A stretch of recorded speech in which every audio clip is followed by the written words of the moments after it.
ভাই ও বোনেরা, আমরা ত্রয়োদশ জাতীয় সংসদ নির্বাচনের দ্বারপ্রান্তে উপনীত। এই নির্বাচন দেশ ও জাতির ভবিষ্যৎ প্রশ্নে অত্যন্ত গুরুত্বপূর্ণ।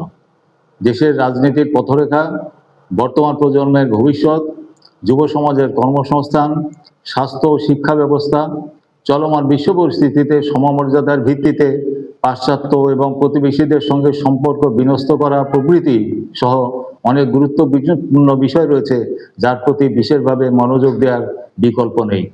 2024-এর গণঅভ্যুত্থানের পরে দেশের স্বৈরাচারের পুনরুত্থান যেন আর না ঘটে, স্বাভাবিকভাবেই সে বিষয়ে নজর রাখার বিষয় রয়েছে।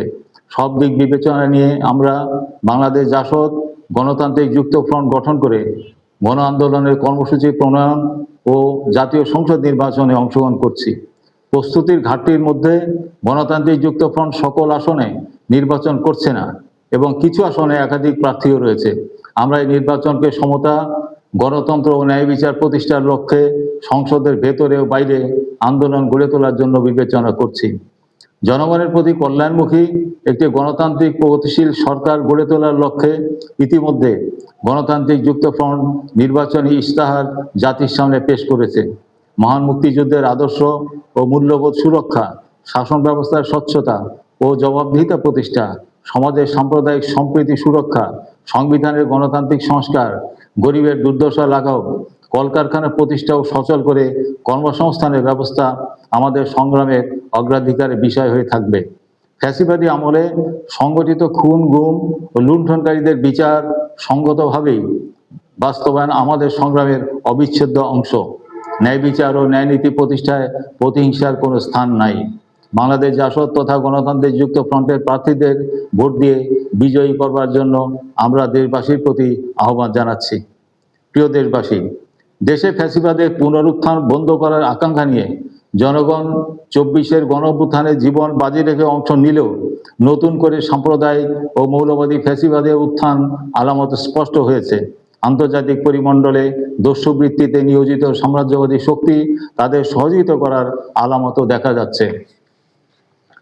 71-এর পরাজিত শক্তি যদি জয়লাভ করে তবে আমাদের মহান মুক্তিযুদ্ধের ন্যায্যতা নিয়ে প্রশ্ন তুলবে এবং 71-এর পাকিস্তান রাষ্ট্রের ধারাবাহিকতায় আমাদের প্রিয় মাতৃভূমিকে সাম্প্রদায়িক রাষ্ট্রে পরিণত করবে। নারীরা অন্ধকার যুগে নিপতিত হবে। মুখে উদার ও নমনীয় কথা বললেও তারা তাদের লক্ষ্য এবং উদ্দেশ্য পরিবর্তন করেনি এবং 71-এর কৃত অপরাধের জন্য সুনির্দিষ্ট করে জাতির কাছে ক্ষমা চায়নি।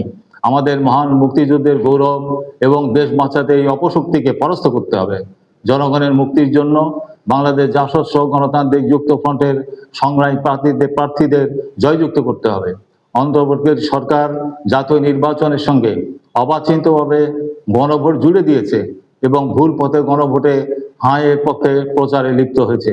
বাস্তবে হ্যাঁ জয়লাভ করলেই তাড়াতাড়ি সবকিছু পাওয়া যাবে না, না জিতলেও সবকিছু হারিয়ে যাবে না। প্রকৃতপক্ষে বৈষম্য বিরোধী 24-এর গণঅভ্যুত্থানে অংশগ্রহণকারী ও সমর্থনকারী সবাই আলোচিত সংস্কার ও গণঅভ্যুত্থানে আত্মত্যাগকারীদের মর্যাদার বিষয়ে ভিন্ন মত পোষণ করে না। কিছু কিছু বিষয়ে কোনো কোনো দলের আপত্তি থাকলেও সংকট সৃষ্টির পরিবেশ নেই। সন্দেহ তৈরি হয়েছে যে অন্তর্বর্তীকালীন সরকার ক্ষমতায় দীর্ঘমেয়াদে থাকার অভিপ্রায়ে এই গোজামিলের গণভোট জাতীয় সংসদ নির্বাচনের সাথে জুড়ে দিয়েছে। শুধুমাত্র অন্তর্বর্তী সরকার এবং তাদের পেছনে সক্রিয় অদৃশ্য শক্তির এই ষড়যন্ত্র বাস্তবায়ন হতে দেওয়া যায় না। আমরা নির্বাচিত সরকারের কাছে দেশের দায়িত্বভার অর্পণ করে গণতন্ত্রের সড়কে উঠতে চাই। তাই আসন্ন জাতীয় সংসদ নির্বাচনে আসুন বাংলাদেশ জাসদকে মোটর গাড়ি মার্কায় এবং গণতান্ত্রিক যুক্ত ফ্রন্টের প্রার্থীদেরকে জয়যুক্ত করি। 71-এর পরাজিত শক্তিকে আবারও পরাস্ত করি। গণতন্ত্রের প্রতি প্রতিশ্রুতিবদ্ধ, যোগ্য ও ন্যায়পরায়ণ প্রার্থীদেরকে সমর্থন করি। এবারে নির্বাচনের মাধ্যমে দেশকে অগ্রসর করে নিয়ে যাই। সংগ্রামী জনতার বিজয় অনিবার্য।